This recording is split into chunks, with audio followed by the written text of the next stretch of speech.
1-0 à Kinshasa, au stade de la Pentecôte. Les Léopards ont réussi à remporter la finale du groupe J face aux écureuils du Bénin, allais-je dire.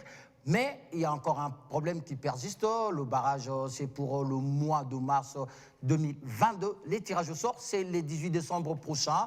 Donc la RDC, les gens s'y posent 1001 questions. Et la question ou la thématique du jour, la RDC jouera-t-elle le barrage, oui ou non? On va répondre tout à l'heure dans cette émission où je ne suis pas seul, je suis évidemment avec les invités, mais sinon, ravi de vous retrouver et bienvenue à tous sur ce plateau. Je suis très honoré, mais on va d'abord commencer par la maison, à tout seigneur, tout honneur. Je vais commencer par dire bonjour à mes très chers confrères de la rédaction de sport de BioOne Télévision. Je vais le machiquer. Patrick Osomba, soyez les bienvenus. Bonjour Stone, bonjour à tous les téléspectateurs de BioOne Télévision. Merci Stone. Je dis également bonjour à toutes ces personnes qui nous suivent de partout à travers le monde sur les antennes de BioOne Télévision. Voilà, merci encore une fois de nous rejoindre sur BioOne Télévision. Les invités, ils sont là, ils nous ont honorés. Et puisqu'on va parler des léopards, nous avons pu avoir les gens qui sont au cœur de cette instance, puisque là, on veut parler de la FECOFA, la Fédération RD Congolaise de Football Association.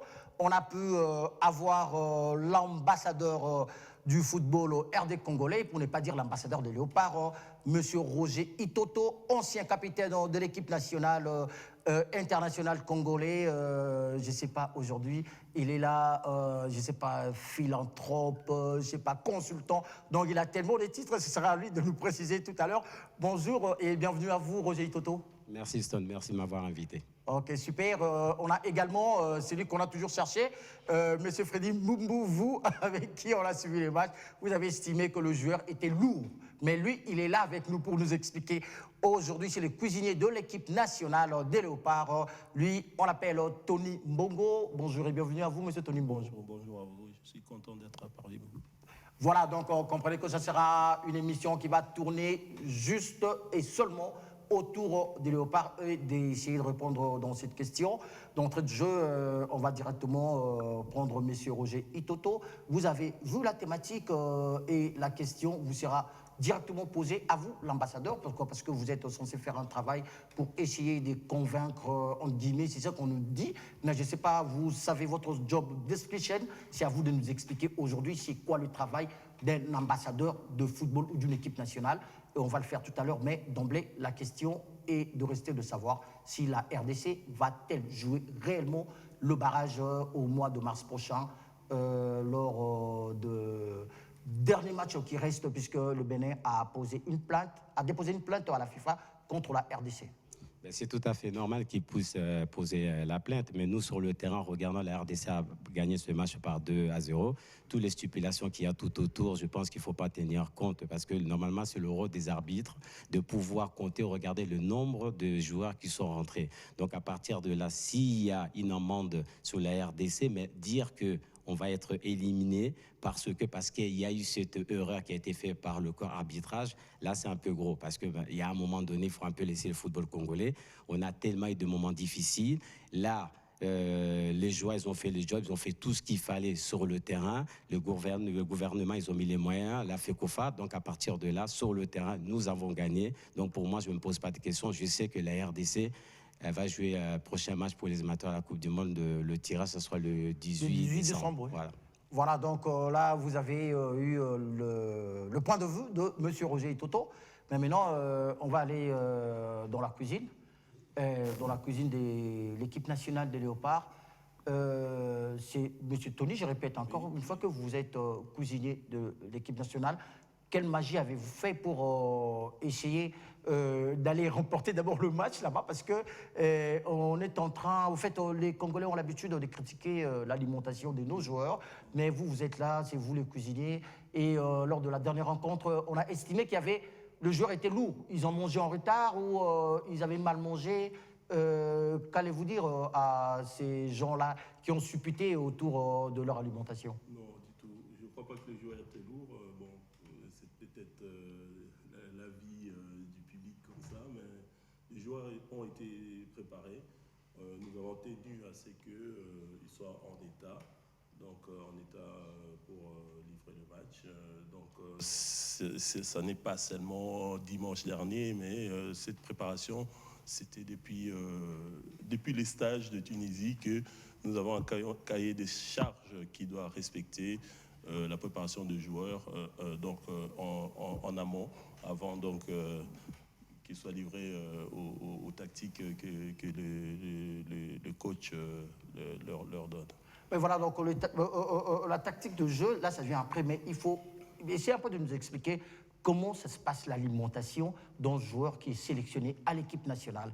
Ça mange à quelle heure, ça se réveille à quelle heure, il commence par quoi et il finit par quoi et à combien de minutes de la rencontre que le joueur ne va plus mettre quelque chose sous la main. Voilà, donc déjà, je fais partie du staff médical. Tout à fait. Qui dit médical dit veiller sur l'immunité des sportifs, de sa santé, premièrement. Donc, de là, on doit surveiller à ce qu'ils ne soient pas fatigués. Hein. Et pour ça, donc, dans l'alimentation, on doit gérer déjà le régime. Donc, le 3 repas principaux. Le rôle de l'ambassadeur, je vais voir, j'ai bien dit au départ, j'ai fait des rapports. J'ai été voir un tel, j'envoie ça, et maintenant, c'est lui qui prend des décisions. Il y a un entraîneur. Il regarde, c'est bien pour lui d'avoir le choix. Tu acceptes ou tu n'acceptes pas. Au moins, je fais le boulot, avoir ramené les joueurs en question. Après, le choix, ça ne vient pas de moi. Moi, le choix, aller convaincre des joueurs. Mais ça ne veut pas dire que toute la liste que j'ai faite, ils vont dire non, on prend tout. Non. Non. Voilà, okay. Après, c'est l'entraîneur qui décide simplement. Parce que les joueurs qui se sentent, oh oui, on le veut, l'équipe nationale, ben oui, ils se disent oui, mais pourquoi pas, je suis en train de faire une bonne saison. Voilà, mais le choix, ça ne vient pas de moi. Également, je rappelle à Roger qu'il y a d'autres joueurs également que vous avez contactés, soit celui qui vous a précédé, mais qui n'ont pas voulu accepter pour répondre à l'appel et mouiller les maillots pour la RDC. Il faut être également, un conseil que je vais vous donner, Bien sûr. il ne faut pas chambouler les choses pour dire que, voilà, puisque nous sommes qualifiés, on doit prendre tel. Moi, je me dis, il y a d'autres qui viendront, qui souhaiteront venir profiter de la gloire des autres qui ont déjà travaillé depuis longtemps.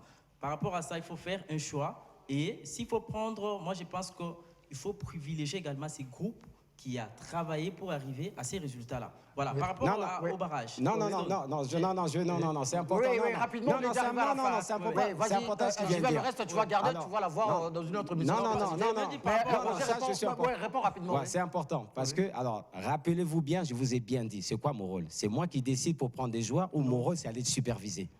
Non, les convaincre. Non, c'est quoi mon rôle? D'aller convaincre ou de dire non, il faut qu'il joue avec eux? Non. Mon rôle, c'est approcher des joueurs, faire des rapports. Okay. Voilà. Le reste, ce n'est pas moi. Merci. Donc c'est pour ça, attends, non, j'ai pas de mot à dire. Je ramène, c'est fait. Après, maintenant, ce qui prend des décisions, c'est l'entre, voilà. C'est pas moi. C'est pour ça.